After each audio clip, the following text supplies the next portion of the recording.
life. Well, good afternoon, good evening, and good morning to you, ladies and gentlemen. We are back with yet another very interesting topic. I hope you are ready to take and grab all the information. All right, our next topic is never let a pandemic go waste. Lessons learned. And for the same topic, I would like to invite and introduce Shrikant Trimula. Ladies and gentlemen, he runs a software startup company, Hooper Labs, and he is a part of the organizing committee of TGS 2020 and also the board member at TAI Hyderabad. Well, as we all know, at TAI, it works absolutely completely to foster entrepreneurship, and that's exactly what we're going to experience. So ladies and gentlemen, please join us in welcoming Shrikant Trimula. Welcome to you, sir. Dr. Mahesh Balgat. It's a pleasure to have you here. By the way, let me introduce to the audience Dr. Mahesh Balgat, CEO of Syngene. Those of you who know, Syngene is an integrated research, development, and manufacturing organization providing scientific services from early discovery to commercial supply. And they offer wide variety of services to industrial sector. And in fact, they were very active and participating during the entire vaccine development process for all the pharmaceutical companies as well. So I'm very excited to have you, Dr. Mahesh. Let me briefly give you a brief overview of Dr. Mahesh. It just happened that we had a call before this, and I realized that we both actually bumped into each other, or we were in the same place in the Silicon Valley in the 1989, 1990 area. I mean, I think it was perfect time when we were all trying to pursue our own personal professional destinies. He holds a PhD in medicinal chemistry from University of Utah, and he did his pharmacy from University of Mumbai. 25 years of amazing experience in biotech and biologics, and he's right in the heart of R&D. And at Syngene, he's responsible for operational efficiency, safety, quality, and compliance. So imagine this: we are right in the middle of pandemic, and science, the way we know it, is completely changing.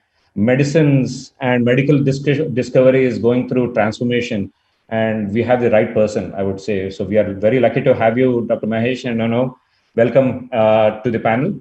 And I think we'll have the next 30 minutes. I think will be quite exciting. I have one question, Dr. Mahesh, before I know for you is, how do you see the future? I mean, perilous and grim, or a lot of opportunities and bright? I just wanted to start with it. Thank you for being part of the panel. Thank you, Shrikant. I hope I'm audible. Perfect. Thanks for that generous introduction, I would say. In response to your question, let me start with a quote from a Danish philosopher, Søren Kierkegaard. What he said is, life can only be understood backwards, but it must be lived forwards. Oh, yeah. This is where we've come, right? We can look at it as we are sitting on an opportunity, or we can be grim about it, saying that look at all of the numbers that are being shown on the world meters for COVID. Yeah. Let's look at how dramatically we have changed our lives, and without going through all the sections, if you just think about it, if you have been ready to get out of your comfort zone, these have been great times because there have been lots of opportunities. Look at work styles. We've changed our work styles. We've gotten into telecommuting like we've never imagined possible before. Did it exist? It always existed. Did we use it? We didn't, right? And so this is the transformation that we have to look at. Same thing on awareness. Hygiene awareness has gone up dramatically. Vaccine awareness has gone up dramatically. Everybody is now talking about vaccines like it is a pocket play. Tele-wellness, the focus on physical and emotional fitness. All of these are components of awareness that have gone up. Let's look at another area where things have changed, and we can say that it is all for the better, right? Shopping. We've gotten into delivery-based shopping, online shopping. We've gotten into new ways of looking at events, smaller, more virtual events. We've gotten into much more different ways of looking at medicine, data-driven telemedicine approaches. So I won't go through the whole bit of all of the positives right now, But there's a lot of positives. Now, have there also been a lot of learnings to your question of, can we think of it as grim? Yes, we can. We serve, our medical capacities are limited. We were at a point of time talking about how many beds are available. We were a point of time talking about how much remdesivir would be available, so on and so forth. However, we've also shown reserve capacity is there, repurposing is possible.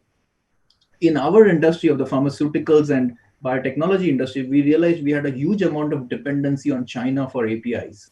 70% of our API supplies were coming from China, and that was really devastating for us to realize that we could be in a much more difficult situation.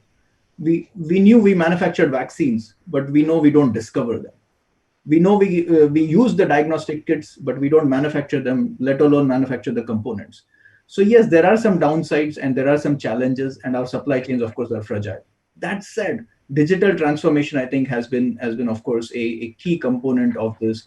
Those who have made digital transformation a priority, for them it has not been grim. That's what I million babies born each year in India. India runs one of the largest vaccination campaigns per year.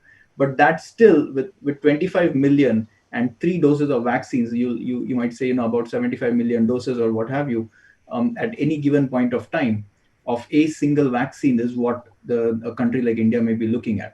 And so, this scale is unprecedented. What we are trying to do is really unbelievable. Pfizer has promised that they will produce up to 50 million doses in 2020, 1.3 billion in 2021. A fraction of that has been produced ever before. However, I would say that we should not necessarily go by these numbers alone, right? Because one, we are producing these vaccines with a completely different technology, especially the Pfizer and the Moderna vaccines. These are mRNA vaccines. There's not a single mRNA vaccine that has ever been approved before. And so now we're getting into a race of producing vaccines with a different technology, which is much faster, which is great. But I think to your question around scale of this effort, we need to look at it in entirety. It's not just about producing the vaccine in a company like Pfizer, Moderna, Serum Institute, Bharat Biotech. It's more about also looking at the other challenges. Do we have the right warehouses? Do we have the cold chains? Do we have the supply chain, the reverse logistics of how do we collect the disposed syringes? How do we manage training the people who are going to administer these vaccines? India, for example, is working on using a modified even network called CoWIN, which will monitor the temperature of the vaccines, which will look at vaccine stocks, digitize all of this. Huge opportunity in terms of making sure this runs well. Of course, very challenging at the same time. Today, even is available only across 12 states in India, right? And so this is the kind of gap that we need to realize that exists within the whole immunization program that we need to bring about. And of course, then is the question of funding, right? Who pays for it? How does it all happen to make all of the logistics and the supplies be a reality in a country like India? Very nice. So that means there is a lot of opportunity for entrepreneurs like us, I think, to be able to fill in those gaps. I'm assuming that companies like Syngene and might be looking for partnering and also to be able to go and work with different kinds of entrepreneurs to be able to enable this. Is it a fair statement, Dr. Mahesh? I would say, there's opportunities everywhere, right? And one of the key things that India as a whole has to leverage is combining the biotechnology, which is what we use to produce these vaccines, with information technology. And I'll give a couple of examples to be very specific. One of the things that India is looking at doing is, can we go from monitoring a vial that's produced in a factory to the arm that it is injected in? Can we know everything from the beginning to the end? How much time it stayed at which temperature, which batch number went to whom, which product went to whom, how is that tracked, how is the quality of that ensured? And this is where the opportunity comes in for entrepreneurs like yourself to say, what are some of these solutions that are required? What are the data collection sources that need to be in place so that all of this can be seamless? On top of that, you have to lay, so this is what we call as the track and trace plus the temperature monitoring systems and so on. On top of that, we of course want to make sure that all of this happens safely and securely without any spurious or any counterfeit medicines or counterfeit vaccines getting into the supply chain. So huge amount of opportunities in introducing all of these supporting functionalities that are required for delivering the vaccines to the right population, especially when you think about the fact that this has to also go into the rural areas of India. Excellent, Dr. Mahesh. So I think I'll probably reserve another comment about partnerships with large companies like yours for later. But I wanted to switch to another topic about speed of innovation. I was wondering, vaccines typically take 10 years to or more to be able to develop, and now we are looking at this happening in less than a year. Is it that how did we kind of change the laws of physics or chemistry? I don't know. Is it were we complacent in the past, or we have become intelligent now? I mean, just wondering, how did the whole thing happen 10-1 in terms of pure science? Just curious about it. Very good question, and I would say it's actually all of the above, right? Everything that you said and more. And again, I'll use some examples just to illustrate why, right? One, we've seen in an unprecedented, and I might use this word, although being repetitious more than once in this whole conversation, because we truly are in unprecedented times. But let's look at the level of collaboration that has happened. I want to call out specifically a collaboration between two rivals, GSK and Sanofi, two large vaccine manufacturers coming together to say we will together put a vaccine out on the market. That's the kind of collaboration that we are talking about. We look at the amount of data sharing that has happened. The virus gets to be known at the end of December. Within the first 2 weeks of January, the whole sequence is published of what is the what is the RNA sequence of the virus, and within days of that, there is an mRNA design that is on paper ready to be produced in the lab. That's the speed at which we have worked. That's the introduction of new technologies that we've done. That's the level of collaboration that has happened. One other area that I want to specifically call out is, we go through within vaccine trials and introducing vaccines, there's what is called as preclinical phase 1, phase 2, and phase 3 trials. Oftentimes, it takes a lot of time to just recruit the volunteers that are required to go through these trials, especially the phase 3 trials. The phase 3 trials tend to be the largest in number, thousands of volunteers that are involved in that. And it takes you a while. I'll give an example of an HIV candidate that took 18 months to find 5,000 volunteers. On the other hand, Moderna, Pfizer, Serum Institute, all of these folks are recruiting many more times that number in way fewer weeks than what it took, for example, for the HIV trial. In part, of course, because the disease is more rampant, so you're also able to find volunteers who might have the capability or the possibility of ending up with infection or not. But also because of the fact that the effort that is being put in is very strong, very focused, and very, very diligent. So working in a crisis mode, working with focus, doing things simultaneously, having a huge amount of collaboration, of course, a huge amount of money that has been pumped in, has helped all of this to be bringing in innovative approaches to speed this along. Last but not least, the fact that many companies, including Serum Institute, has taken on the challenge of doing what we call as parallel processing. So they have been producing the vaccine while it has also been getting approved. Otherwise, it might take you weeks to deliver a batch after the first approval. In this case, it will take hours potentially or days at the most after the vaccine is approved, since they've already been making the vaccine at risk, hoping that it will be approved. Excellent. Do you think this data sharing that you mentioned about and the synergies with which multiple different companies are working, is it going to continue in the future as well, you think? Or is it a one-odd case where we did it because it was a sense of urgency that all of us to get together? Just curious to know. I mean, my question is, the reason I asked that question is, I want to know, we know what is the common human good, right? And we have this economics and play.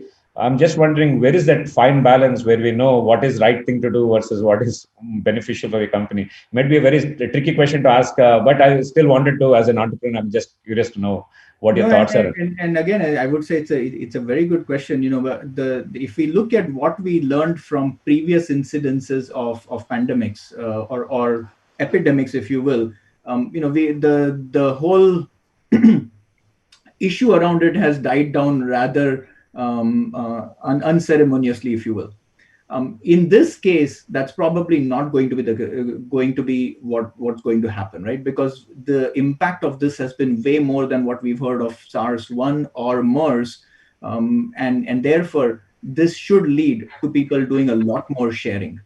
So my prediction on this is that the amount of sharing and the openness and the speed at which people have worked together and come together will continue, especially through specific efforts that are being launched. And there I'll refer to something called the Global Virome Project. That's a project that is actually looking to build a database of information. And for that, the opportunity is for people to fund it. Organizations to fund it, peoples to fund it, high net worth individuals to fund it, and keep that effort going. If that is something that can pull everybody without any specific vested interest together to create databases, to create information that we can harvest in the future, I think it's something that will bring that cohesiveness for managing a pandemic in the future. Excellent. I think because you touched the Virome project, I wanted to find out, and data sharing, how worried are companies like yours with respect to cybersecurity and the data falling in the wrong hands? Is it something that really concerned about? And what are the places where you see technology can help and probably need to be able to create different ways of solving that problem?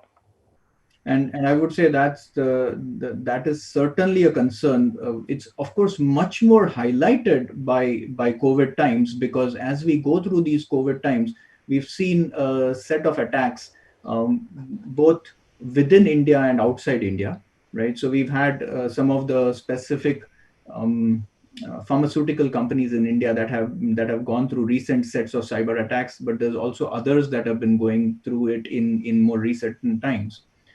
And so this is certainly an opportunity for entrepreneurs like yourself to look at and say, why is this happening? What can be done about it?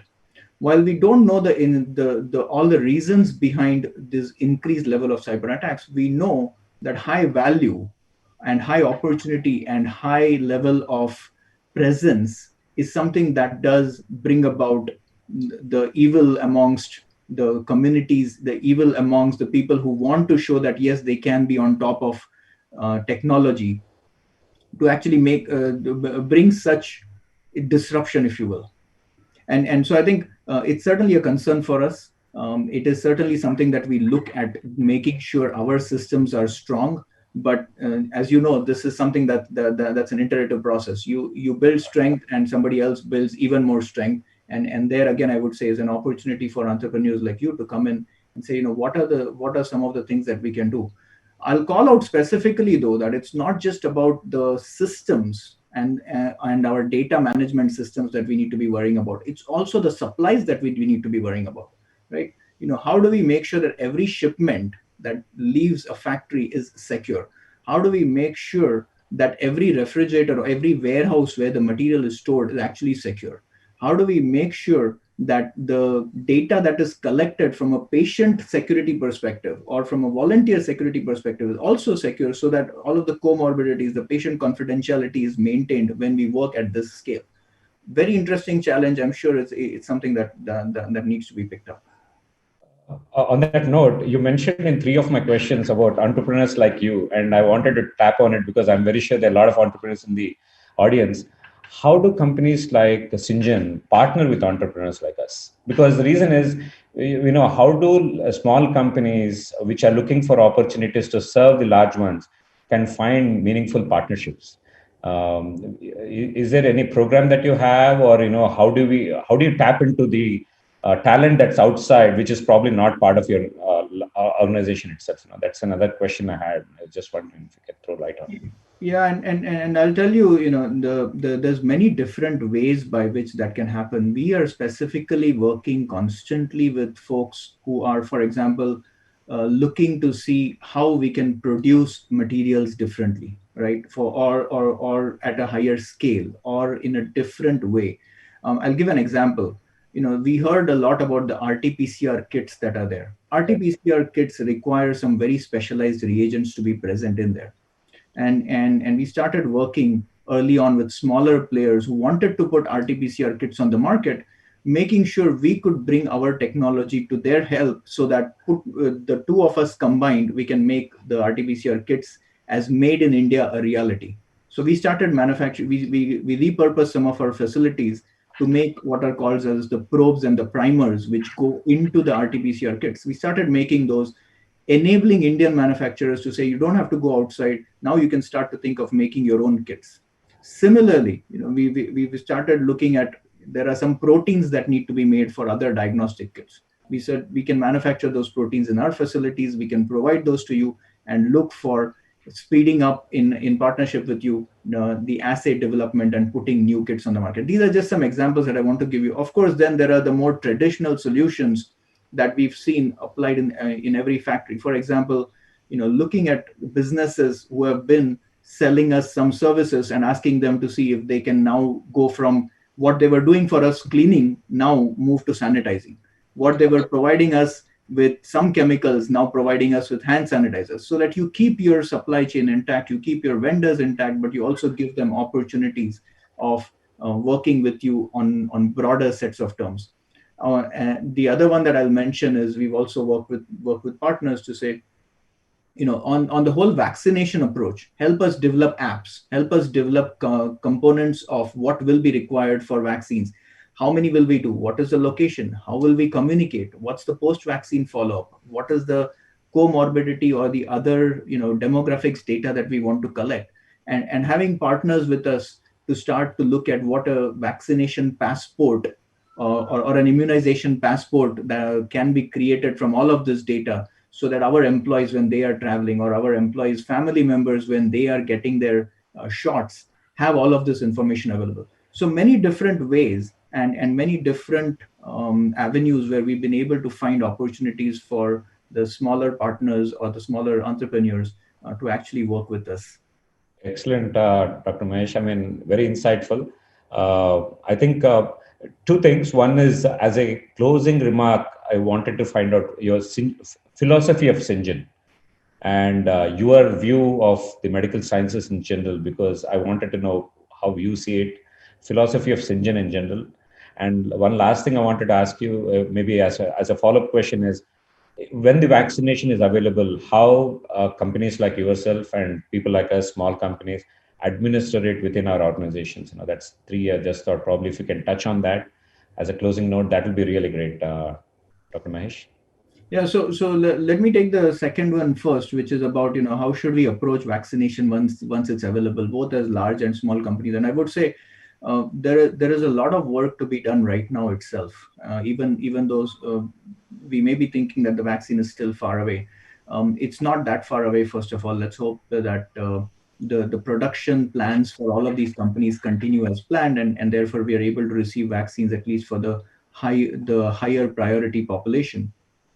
And so there are components of that I'd like to highlight, right? So there's the whole planning bits that I just mentioned about. Then there is also the communication and the awareness that is required. One of the key things that is there is the data that's coming from the vaccines is their vaccine efficacy data. We hear 95%, for example. That's vaccine efficacy. The vaccine effectiveness, however, depends upon how many people take the vaccine. And so it's really important to build today that awareness around why vaccines are important. What can you expect? What is the technology? How they have been done? Creating awareness videos, creating tracing mechanisms of who has taken it, which vaccine, because there are different vaccines. They are given at different schedules. And so it's important to have all of this sort of ecosystem in place for you to administer. So I'll leave that one on that note of saying, there's a lot of work to be done in understanding and building awareness. The part of awareness, though, I will stress on is to say that it will also be important to make sure that you start to think about wearables as a technology solution after this, because we will not be out of masks immediately. We will not be out of social distancing norms immediately, because there's still a lot of questions that we still need to understand. The vaccines are protecting us. However, the vaccines, we don't know yet about what is the level of viral load that somebody carries. And so there's going to be components of what we will still need to do and work with. And that's why it's really important to build awareness, and it's important to build data collection systems and monitoring systems. I'll end with the note on the Syngene philosophy. So Syngene is, as you mentioned, is certainly very focused on making sure that we apply scientific solutions. And when it comes to scientific solutions, I think Syngene's philosophy for India especially is that we need to lead the innovation space. We need to bring R&D into India. Syngene fortunately works with about 90 to 95% of its customers that are based outside of India, which means we are able to do cutting edge, real scientific solutions, providing opportunities to the US and Europe based enterprises that we work with. We want to be able to apply those in India as well, so that we can bring innovation into India, so that we can leverage the knowledge and the talent that is there in India to provide innovative solutions. That's the willingness that we want to work with. And that's where we want to make sure that India embraces innovation, India embraces technology solutions, and brings in the right mindset to actually promote technology growth and to actually promote innovation. Well, thanks, Dr. Mahesh. I really appreciate your time, and I'll tell you, it was very insightful, and it was really glad to know that science is being promoted in India, and that's something very essential for the future. I mean, we know any country which has done science within the country has actually prospered a lot, and I think if you're in the forefront of that, and we are wishing you all well, and I'm hoping for future conversations with you on this note, and maybe partnerships and capacities. Maybe we never know. We'll bump into each other and see if we can partner on other opportunities as well. Really appreciate your time. Thank you very much, Dr. Mahesh, and looking your forward. Help, thank you. And with your help, I certainly hope that the government does its bit to promote innovation as well by increasing budgets. I'll close with a quote from Mahatma Gandhi, which is very apt, I think, for our conversation. Wonderful, very nice conversation with you, Shrikant. Enjoyed the chat. Thank you. The quote that I want to leave with from Mahatma Gandhi is, the future depends on what you do today, right? And this is where we need to be taking steps for the future. So thank you very much, and have a wonderful day, wonderful evening, everyone.